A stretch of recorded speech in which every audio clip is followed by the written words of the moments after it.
Halo, Assalamualaikum warahmatullahi wabarakatuh. Ketemu lagi di channel ini ya.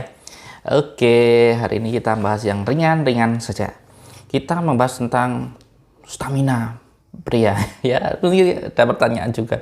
Dok, bagaimana sih meningkatkan stamina pada pria dalam tanda kutip atau stamina pria dalam kondisi umumnya? Karena pria-pria ini memang kadang sok lemah gitu, lemas karena terlalu banyak bekerja atau terlalu banyak mikir, terlalu banyak stres ya.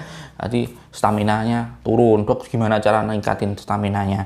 Yo gini, sebenarnya simpel-simpel aja, standar-standar aja ya. Yang penting kita tahu dulu sebab stamina turun itu apa ya. Sebab stamina turun itu apa, banyak hal.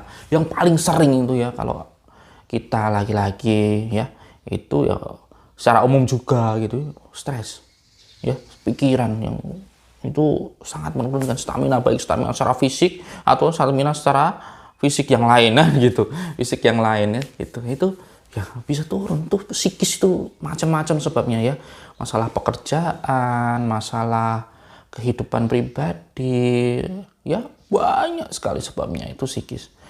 Nah, psikis ini yo apa ya, memang aku nggak bisa mau generalisir nih, gini caranya. Wah, penak tiap orang kan beda-beda. Cara coping stresnya beda-beda, cara menangani stresnya beda-beda.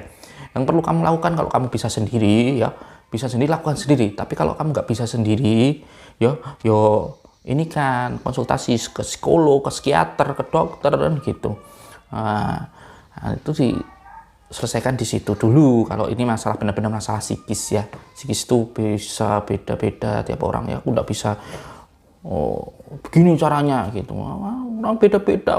Segampang itu ngatasi psikis orang kan beda-beda ya. Kita nggak boleh menggampangkan tentang hal itu, tapi saran saya seperti itu. Kelola stres dengan baik, cari pendampingan jika kamu nggak mampu, itu intinya ya. Caranya itu tadi ya. Kalau sebabnya stres ya hindari stres. Obat-obatan ini juga bisa mengakibatkan stamina turun. Nanti kamu konsultasinya ini sama dokter yang memberi obat.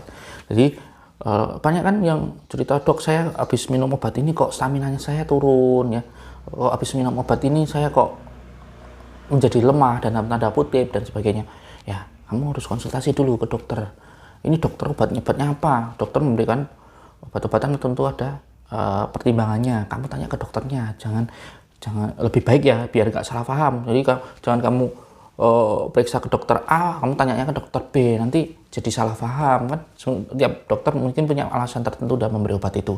Kemudian obat-obatan ini tentunya kan ada penyakitnya. Nah, yang berikutnya nih yang bisa menyebabkan stamina turun pada pria yo penyakit ya. Paling sering apa? DM, gula darah ya, penyakit ya. Kemudian penyakit yang lain, penyakit yang kronis yang lain, misalnya paru-paru juga bisa ya. PPOK itu saling lemah ya, seringnya. Itu kemudian jantung ya, gagal jantung, ginjal ya, bisa ya, seperti itu. Yang paling sering penyakit-penyakit kalau semacam itu. Dan dokternya memberikan obat juga secara spesifik gitu ya. Kamu konsulkan ke doktermu, dok saya kok tambah lemah dan sebagainya, karena penyakitnya, atasi penyakitnya, seperti itu ya. Jadi kalau sebabnya penyakit ya atasi penyakitnya, sebabnya obat konsultasi ke dokter. Apakah obatnya dihentikan atau diganti? Nah, dikonsulkan kan gitu. Nggak usah khawatir macam itu ya. Kemudian apa? Yang berikutnya makan bergizi, jelas. Makan bergizi, terutama sumber protein ya, sumber protein dan juga mineral ya, sayur-sayur juga kamu makan. Karbohidrat juga kamu makan, jangan berlebihan ya. Semuanya harus secara seimbang. Ya, sekarangnya gizi seimbang. Jadi enggak makan ini terus, enggak, makan ini banyak, enggak. Tapi ini secukupnya, sesuai porsimu. Ini setiap orang kan beda-beda. Kamu konsulkan ke dokter gizi misalnya. Atau ahli nutrisi misalnya kamu perlu konsultasi. Tapi kalau kamu bisa mengira-ngira sendiri, aku butuhku ini makanan enggak yang seperti ini, enggak yang berlebihan yang ini. Nah, itu kamu nanti bisa tentukan sendiri, atau kamu bisa konsultasi nanti ke aku juga bisa ya. Secara umum ya, tapi yang paling tepat kamu ke ahli nutrisi. Seperti itu karena nanti lebih spesifik ya.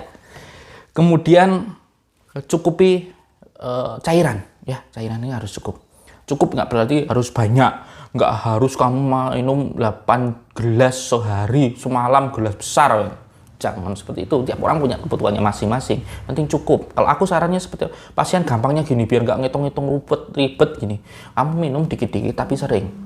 Minumnya banyaknya air putih, jangan minum minuman yang aneh-aneh kan gitu. Ya kopi, teh boleh dok, boleh dikit-dikit aja, secukupnya, jangan terlalu sering ya gitu. Terus yang apa namanya, minuman kemasan hindari, minuman energi ya, ini untuk meningkatkan stamina saya minum energi, jangan ya, minuman energi nggak boleh, saranku nggak boleh kalau nggak terpaksa banget ya. Tapi aku ya lebih baik nggak, jangan lah ya, karena banyak kejadian ya tentang minuman energi ini di rumah sakit. Mungkin kamu nggak jarang ketemu di tapi di rumah sakit banyak yang ditemui seperti itu. Jadi harus hati-hati. Minuman energi itu rasa capek, istirahat gitu, makan yang cukup, minum ya cukup cairannya.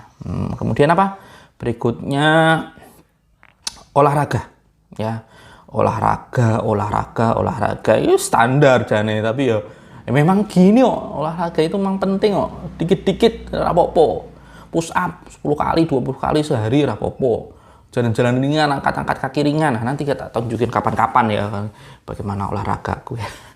Ya ringan-ringan baik, sesuaikan dengan kebutuhan, sesuaikan dengan dirimu sendiri. Setiap orang beda-beda, nggak bisa aku kamu tuh olahraga harus gini ya, bisa, setiap orang porsinya beda-beda ya. Jangan terus dikebiah-uyah olahraga harus lama berat, itu enggak, porsinya masing-masing. Tapi kalau untuk menjaga stamina biasa, yang penting kamu rutin ada gerakan olahraganya ya. Olahraga itu, dok saya tuh udah nyapu, udah ngisa-isa, udah kerja juga olahraga. Kan olahraga itu aktivitas fisik ya. Nah, olahraga itu yang diniati, waktunya ditentukan, beratnya diukur kan gitu. Itu namanya olahraga ya, diniati. Itu simpelnya. Kemudian yang berikutnya yang tak kalah penting adalah istirahat yang cukup. Istirahat cukup ini penting ya. Kalau laki-laki kalau istirahat itu tidur, apalagi ini adalah untuk proses regenerasi sel kita, proses kita meriset diri setiap hari. Ini nggak boleh ada growth hormone yang berperan saat kita ini tidur dengan baik dan cukup, itu jadi bagus lagi, regenerasi sel jadi bagus lagi. Kalau kita susah tidur atau tidurnya kurang atau memang suka begadang, harus hati-hati ya, harus hati-hati. Stamina bisa turun dalam jangka waktu. Ya mungkin hari ini usia 20-an masih ini ya, 30-an, 40-an sudah mulai gejala akan muncul gitu loh.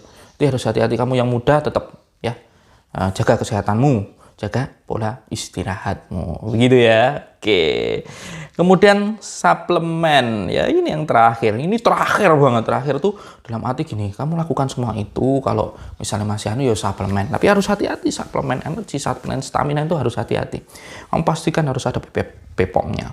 Kamu pastikan misalnya kamu muslimin ya harus halalnya bagaimana kan gitu. Kamu konsultasikan ke dokter. Berarti bukan asal kamu minum suplemen stamina gitu ya, atau mau minum obat-obatan stamina dalam tanda kutip. Itu harus hati-hati. Yang aman yang apa, yang bagaimana ya. Kalau kamu bingung itu tanya ke dokter atau apa namanya ahlinya kan gitu. Kamu bisa juga tanya ke DM aku kalau misalnya kamu benar-benar membutuhkan hal-hal semacam ini kan gitu. DM di Instagram ya. Di Instagram kita open, maksudnya inbox silahkan gitu ya. Tapi harus sabar ya, antri ya. Karena banyak juga yang harus saya jawab pertanyaannya. Begitu ya. Jadi semacam itu saja. Beli madu asli di www.maduhakiki.com. Kita pembahasan kali ini ya tentang bagaimana meningkatkan stamina pria. Semoga bermanfaat bapak-bapak, mas-mas yang di sana. Semoga sehat selalu semuanya. Assalamualaikum warahmatullahi wabarakatuh.